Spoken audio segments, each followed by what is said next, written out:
Allen Neuringer, thank you so much for being here. You're very welcome.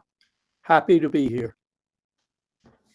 So, Allen Neuringer entered psychology in 1959 after taking an introductory psychology course from Fred Keller at Columbia College in New York City. His path to research was guided by Tony Nevin, then a Columbia graduate student who later became a colleague and a dear friend.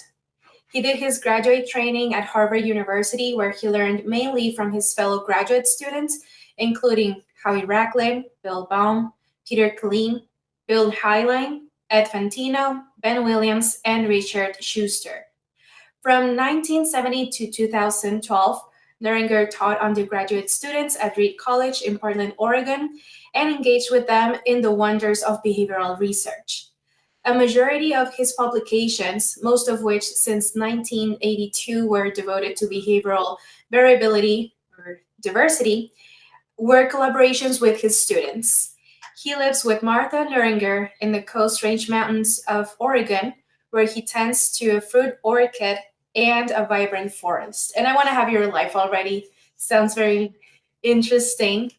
Um, and so we would like to know, first of all, how did you decide to study psychology in the first place? I didn't decide. I got into psychology accidentally. In fact, it was because I took an introductory course at Columbia from Fred Keller. He was an excellent teacher. And perhaps you know about his relationship with Skinner, B.F. Skinner's close friend. Keller taught the introductory psychology course, and I became fascinated with it, especially the laboratory side of it, which involved each student getting a white rat, and the first thing we had to do is shape the rat to press a lever to get a pellet of food. And I was very successful. It was because I probably had a smart rat, not due to me. And I went from that to a job as an undergraduate. So I would work an hour or two a day cleaning rat cages. I would get paid to clean cages. And then I took a job with Tony Nevin, who was a graduate student at Columbia at that time.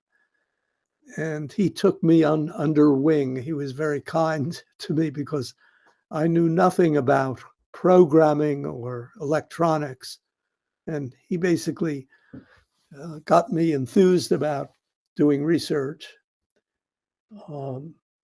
and went from there. Let me tell you a little bit about myself. I've always gone my own path, my own route. And so after I graduated from Columbia, I went by myself to Europe and went around Europe on a Vespa motor scooter and ended up coming back to the United States to go to graduate school.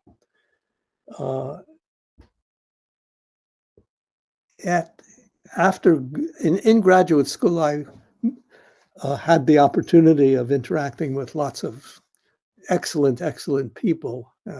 You mentioned some. And at the end of graduate school, I had to decide where to go for a job.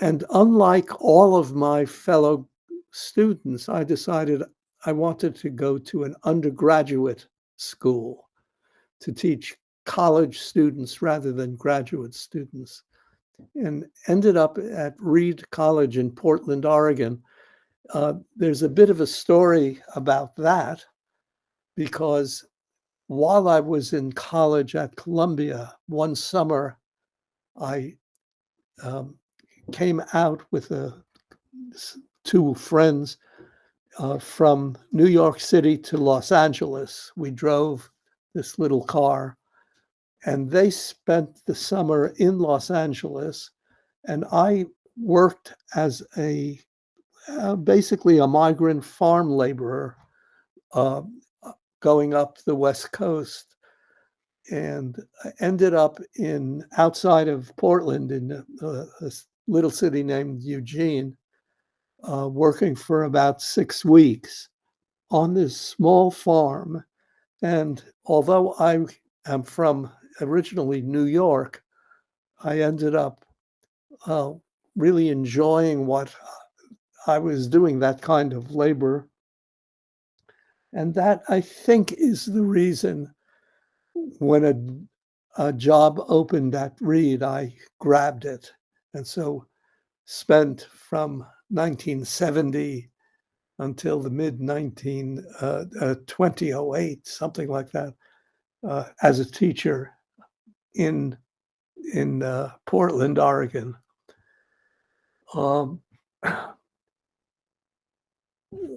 Some of what really influenced me is purchasing a forest about an hour's drive from Portland, from where I was teaching, and then clearing land with a few of my students and building our own home.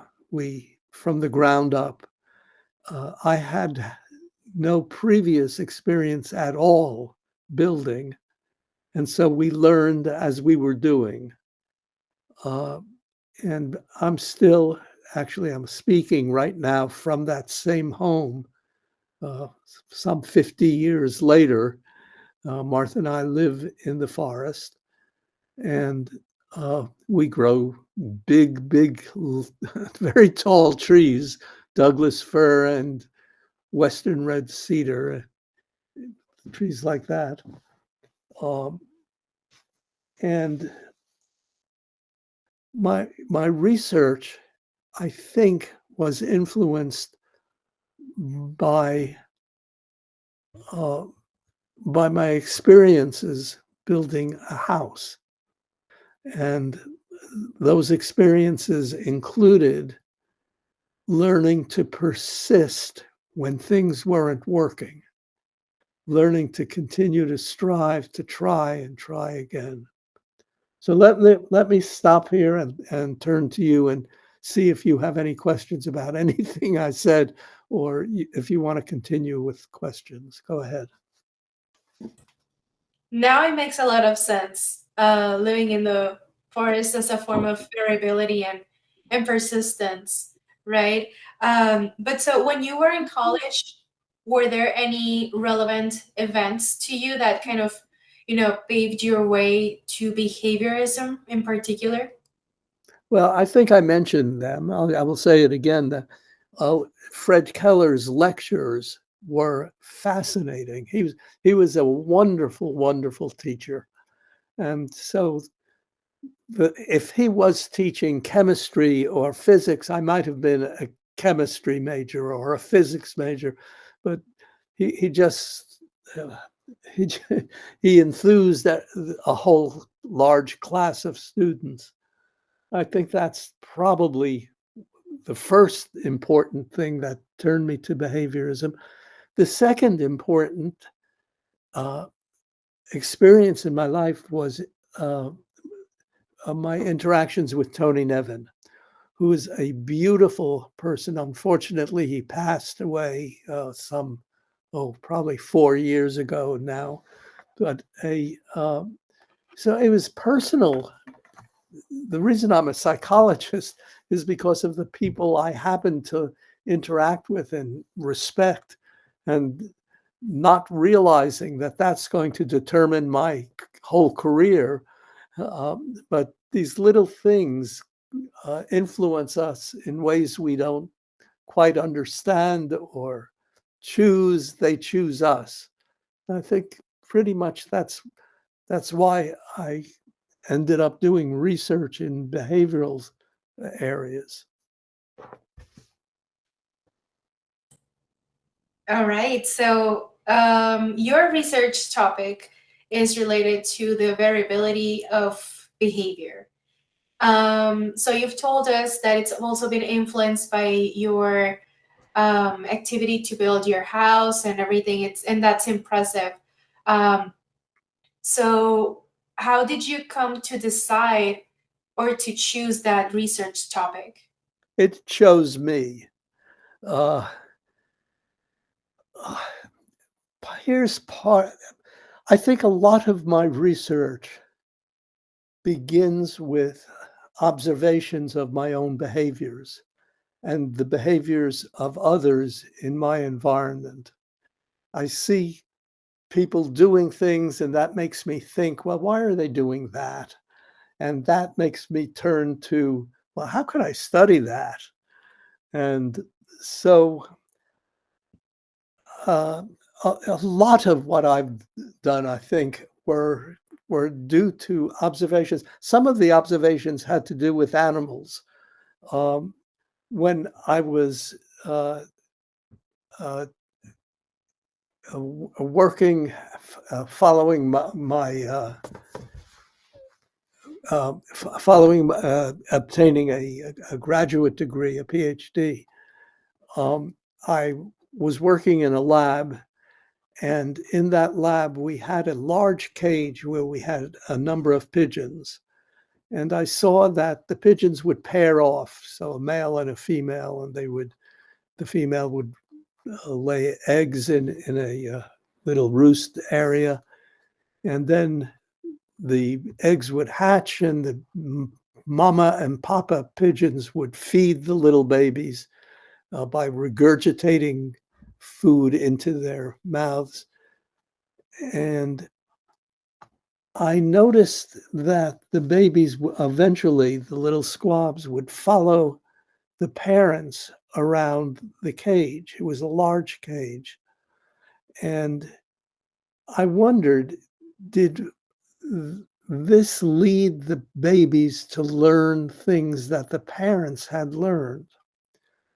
And so when we were this is still while I'm still in Cambridge as a graduate student, Martha and I built a large cage, about 1 meter cubed, and we raised 2 pigeons, a male and a female, and we watched them lay eggs. The female laid 2 eggs, sat on the eggs. They take turns. The males sit on the egg for a while, the female sits for a while. And the eggs hatched, the babies hatched. The parents would pick up grain and feed the little babies, and the babies would peck at the parents' beaks trying to get more grain. And in the evening, we would open the cage door and let the parents walk around the living room floor. And as they matured, the babies started to follow the parents. And so the mama would be walking through the living room, and the little babies would be running after mama and saying, feed me, feed me. They didn't actually use words, but that's what it seemed to imply. And one time, I don't remember whether it was mama or papa, but one of the parent birds flew up to a bookcase and happened to be pecking at a particular book. I remember the name of the book. It was Aristotle by John Herman Randall Jr. John Herman Randall Jr. happened to be a teacher of mine when I was an undergraduate, a philosopher, and he wrote a book about Aristotle. Well, this pigeon is pecking at John Herman Randall Jr.'s volume on Aristotle, and I noticed that right behind the parent was one of the babies who, while pecking at the parent's beak, ended up pecking at the volume, at Aristotle. And so that suggested, oh, that's how the babies learn. They're trying to get food, in the course of which they're moving into novel environments and doing novel things. Well, that set up a series of experiments by me and Martha, showing that we could actually teach pigeons by feeding them as these are the squabs, the babies, feeding the babies from our hand, and then moving our hand here and there, and the babies would follow. And then we would do something with our hand, and the babies would end up doing the same thing. So this was learning by following, and a form of imitation.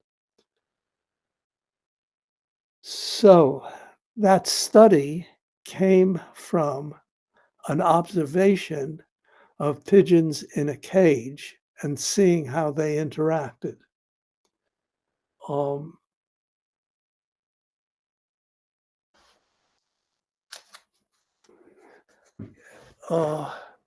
Here's another example, if you will, where when I was a student, the notion was that much of what we do when we behave in the real world outside is due to reinforcers. And it seemed to me that much of what I do has nothing to do with reinforcers, at least if we're talking about primary reinforcement like food or sex or anything like that. Much of my behavior seems to be controlled by consequences, but they're not necessarily reinforcing consequences. They're things that simply happen. And so I ended up doing an experiment with pigeons, where I put the bird in a cage. This is a bird that had never learned or never been in an operant conditioning experiment. Put the bird in a cage with a lighted disc, and every time it pecked the disc, a hopper of food would give it a few grains of food. In the same cage was a whole big bowl of the exact same food. So I put the bird in this cage. It would see the food in the bowl and run over and start eating, and eat, peck the grain, eating that. And then I would leave the bird there, and over time, it would come to explore the chamber, and at some point or other would peck the little disc on the front of the chamber that would cause food in the hopper to come up. Now, here we have a bird pecking a disc to get food, a tiny little bit of food, when there's this big bowl of identical food available. And it learned to peck and continued to peck over time. And so the thought was, well, wait, it can't be if you will, the motivation for food per se, or the need for food. The bird's pecking to produce, in essence, to control its environment in a way. And so now it rather have the food that it's producing rather than the free food that's just sitting there. And that suggests that may be partly what motivates my own behavior. Okay,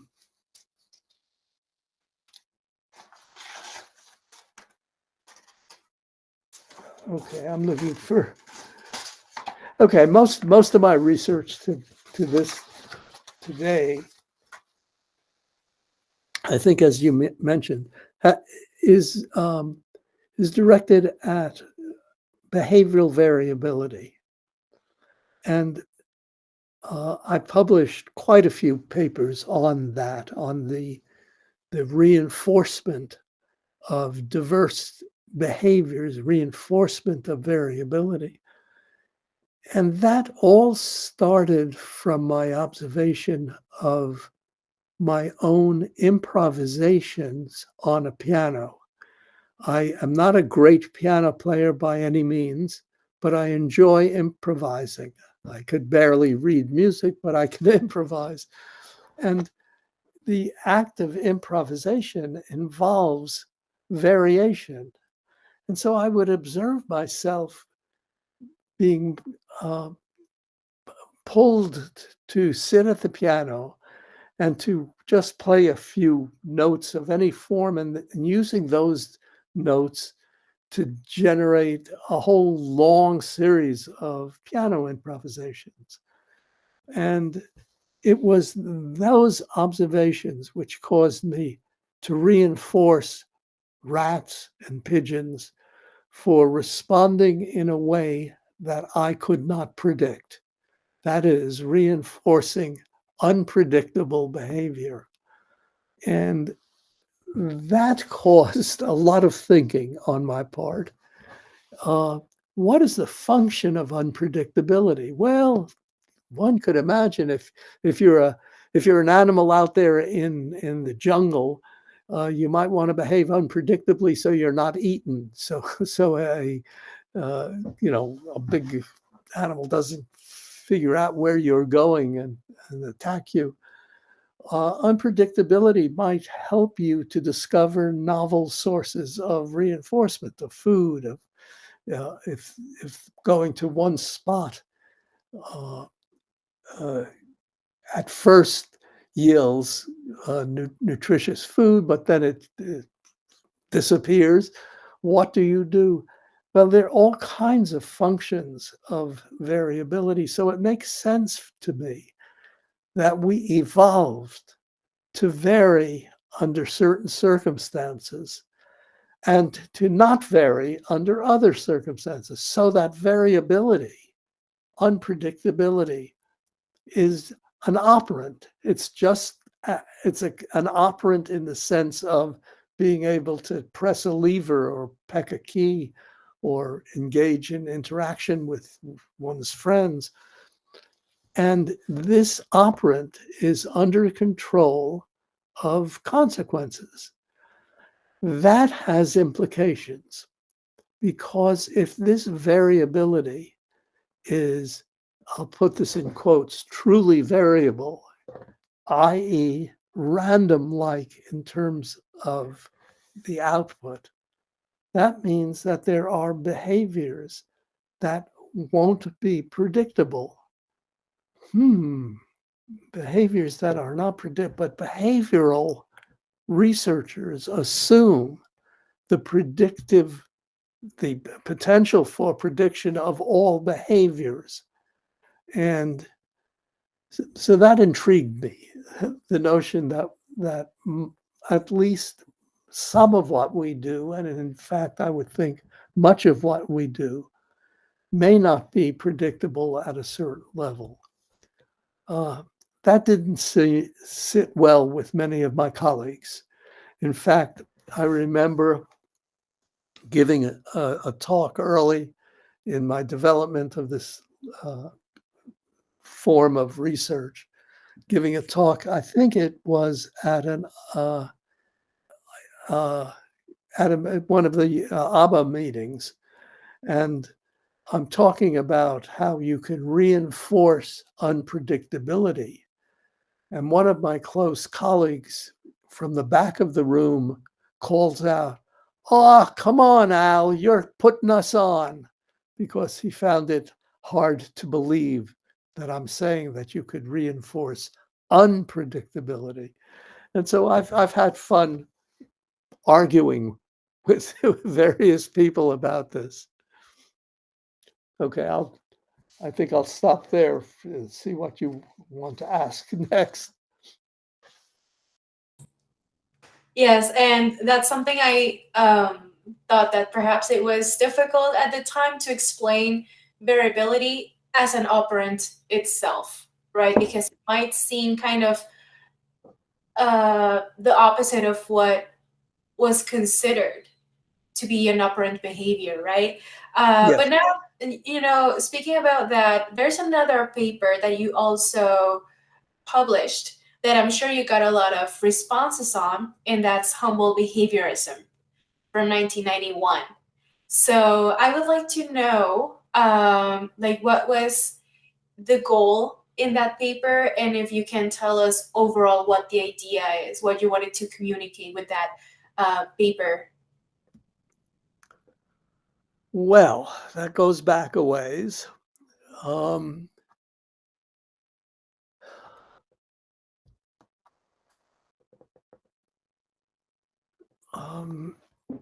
there are 8 billion people in the world right now.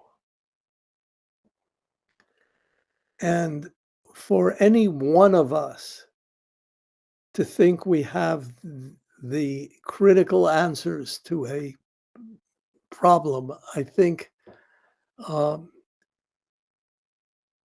is hubris. It's unwarranted assumptions. And it seemed to me that the field of behaviorism was the members of our field, of my field, your field, were making assumptions about our own abilities which were not warranted, and that the assumptions were actually getting in the way of proceeding or making discoveries. And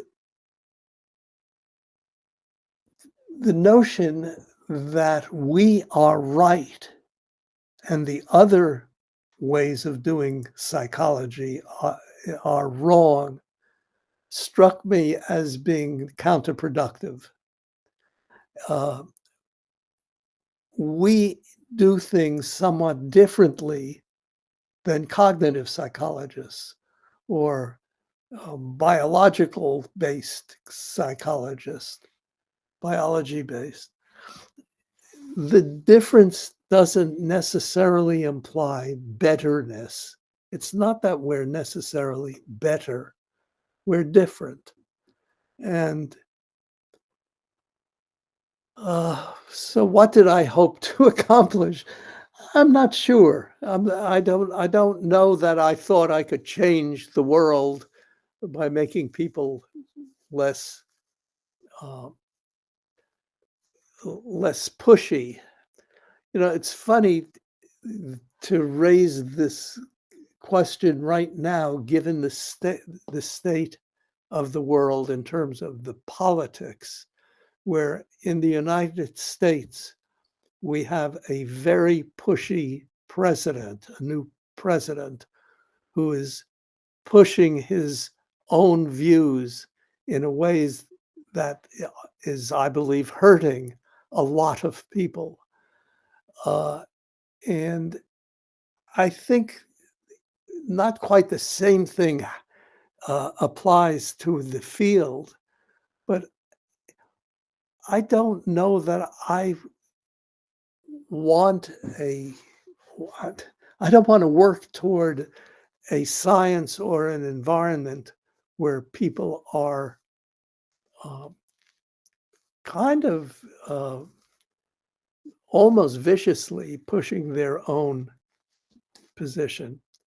So that's the best I could tell you, Shimona. And like I said, I'm sure you got a lot of responses to that paper, or maybe another reaction, perhaps in person. So we would like to know if there's any reply to that paper in particular that kind of stands out to you the most. I think that the replies were mainly that they liked me personally, but didn't like the idea of humble behaviorism in large part, not everyone, and the argument was their position was a good one, which was that we will only proceed if we push our own points of view. We have to argue from our own strengths, and that taking a humble stance will just let others roll over us, will let others, win the day. There were different kinds of responses. Let me quote from Tony Nevin's reply to my article, and this is a relatively long quote, but I'll read it. Tony writes this: every year at the end of May, the Association for Behavior Analysis indulges. Let me take some water.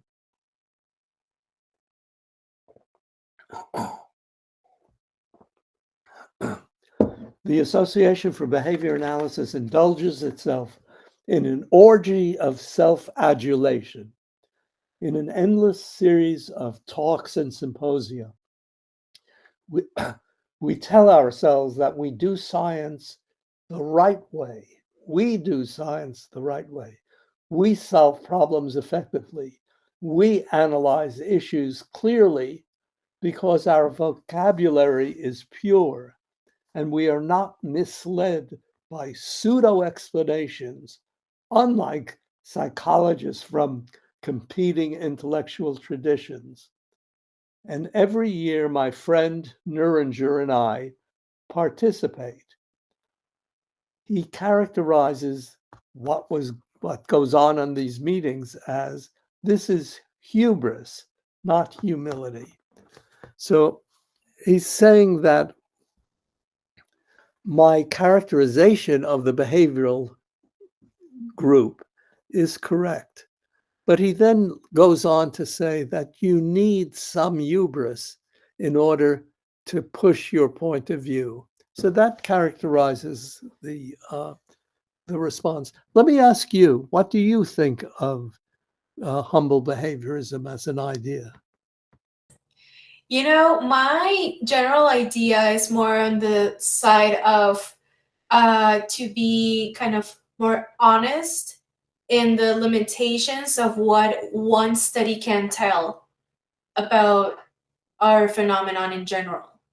Because sometimes I think there's a tendency to kind of over generalize what I saw in a study without considering that it's my, this part of people or people with these properties that I had in the study and these ages and these conditions. And sometimes that behavior, that response or that outcome from that paper is kind of overgeneralized. And sometimes we need to kind of contend that to be more descriptive.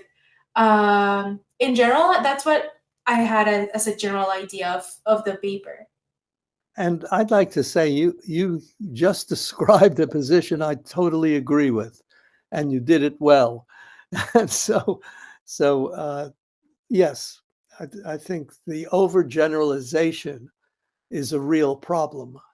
And actually, it stops research because if you overgeneralize, you think you don't have any more reason to keep going and looking at the phenomenon differently. So well said. I agree with you. Sure, especially with humans. Yep. If I do a study here with Mexican people, it would be very difficult to overgeneralize it to other humans also, because culturally there's going to be a lot of differences. So definitely. And now, I mean, it's been 24 years since that publication, right? Or no, wait, more, 34? I think 34, right? It's been a long time. So would you, if you were to write kind of like part 2 or rewrite that paper, is there something that you would have added, anything you would have taken out, or something that you would have been doing differently in that paper?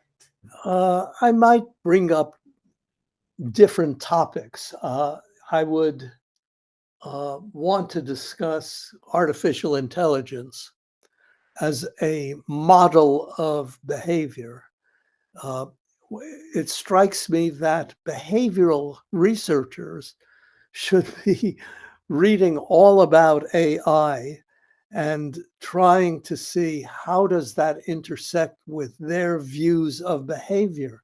It's a wonderful tool for modeling behavior. And so I would advise that. I would want to talk about how important play is when you're doing research. Trying to do good research too soon interferes with discovery. That is to say, using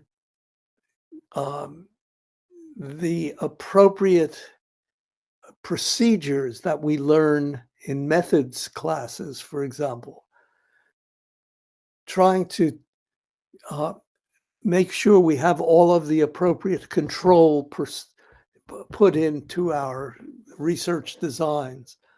Doing that at the beginning of research, I think, interferes with discovery.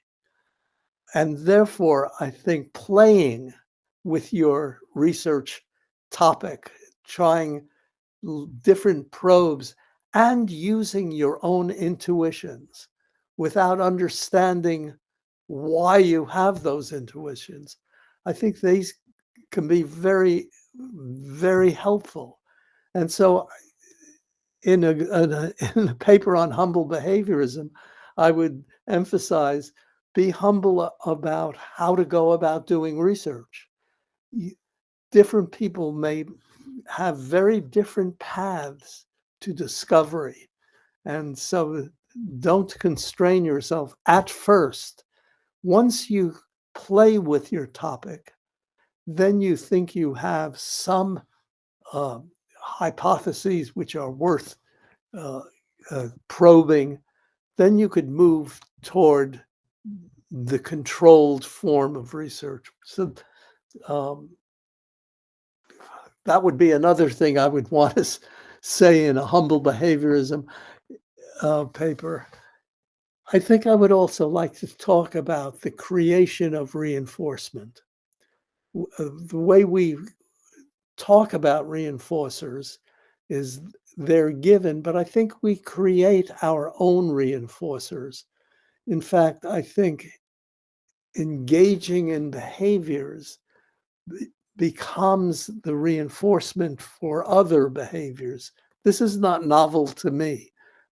People talked about this for many, many years, but I think trying to create appropriate reinforcers in one's own life can be very helpful. Okay. I would probably also mention self-experimentation and quantified self. We can be our own subjects for exploration. Nobody knows you better than you do. Some of my colleagues would disagree with that, by the way. Some of my colleagues would say that looking at your behavior from the outside will give you more insight than you looking at your own behavior. But I think we do learn an immense amount by self-observation. And that means keeping little records, keeping a diary, probing explicitly the effects of, for example, what we eat, our sleep patterns. There's so many things we can explore. And most recently, people under the rubric of quantified self, if any of the persons listening to this are interested, Google quantified self or self-experimentation, and you'll find people doing some very interesting things. Right. And it makes a lot of sense because that self-observation doesn't ever pause. It's always there. It would just be a matter of keeping track somehow, as you were mentioning. And I also really like the comment on the curiosity because sometimes, I mean, that's to me, I think curiosity would be the main property of doing research. A person who is not curious would not be able to do research of any kind, not even like non-experimental research, because that's where the ideas come from. So definitely, I think that's something that should be more enhanced in the field. So, all right, now you already gave a few comments, especially on play before research and everything. But what advice would you give to either young researchers who are still starting in this field, or maybe undergrad students who want to become a researcher? Well, I jotted down some thoughts I had about that question. And so let me see what I said. Um, Learn as a young researcher, emphasize the acquisition of skill, your own skills. Try to learn to do things you now do not know how to do, whether it has to do with statistics or experimental design or electronics or observation. Push yourself into new ways of behaving so that you are prepared for you're prepared to be able to engage in new kinds of research. That's the first thing I would suggest. Um, Involve others in your quest to find out things. Discuss your ideas with fellow students or uh, talk out your research ideas before jumping in to do the research. Um,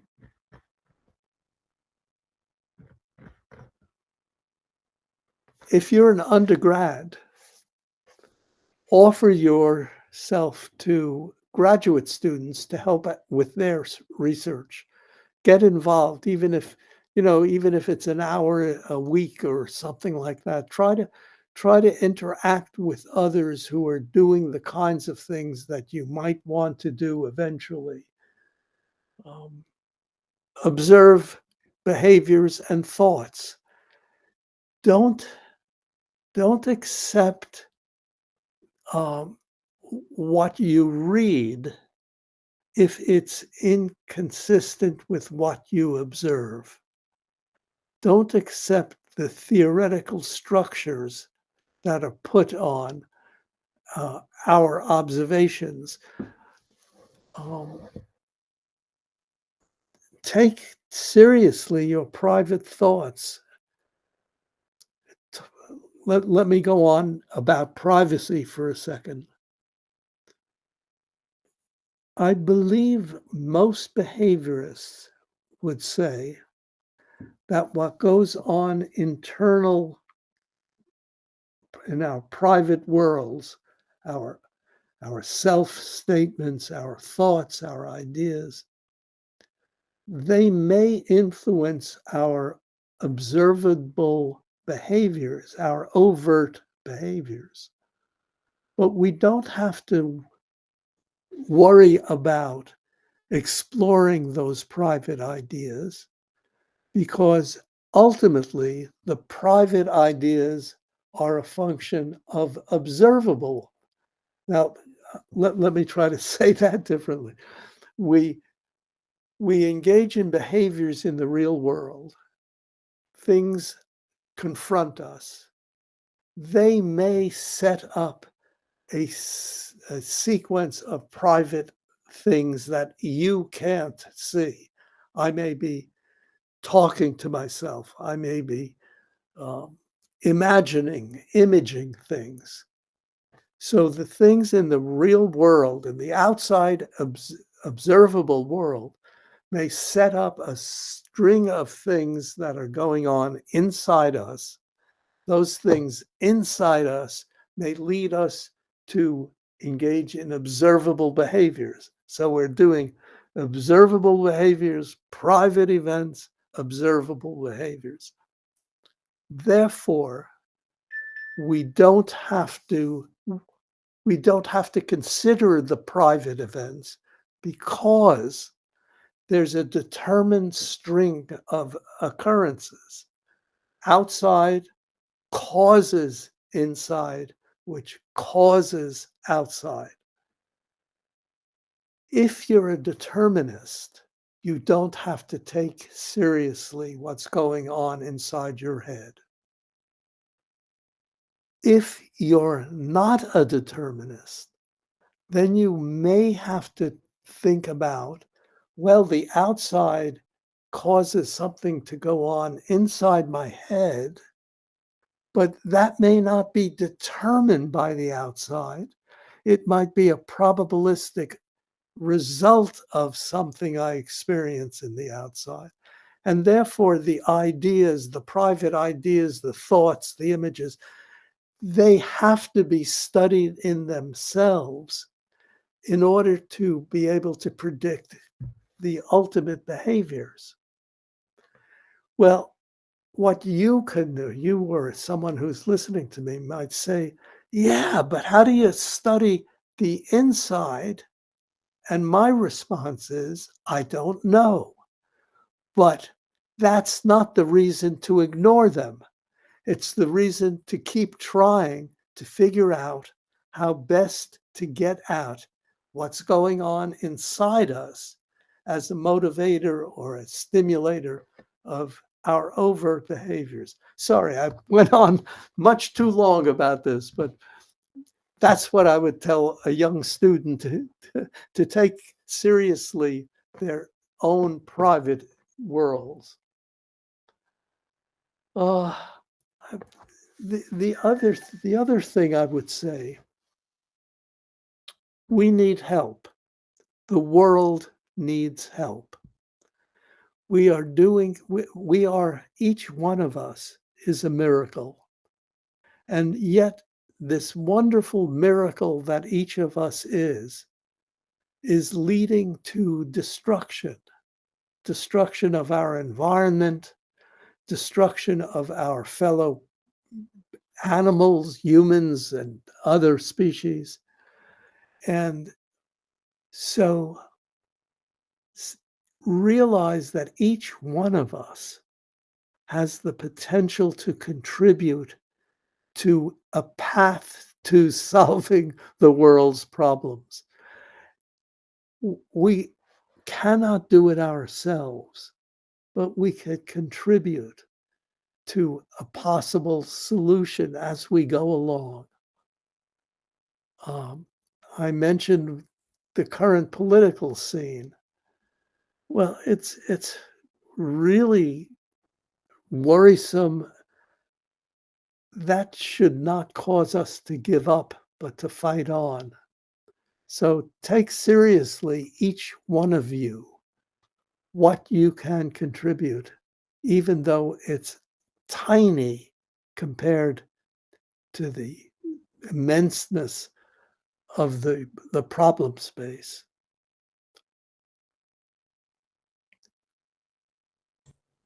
Amazing. I think we could make a pamphlet with this these recommendations. This is very valuable advice, I would say. Thank you so much. Thank you for your efforts here. I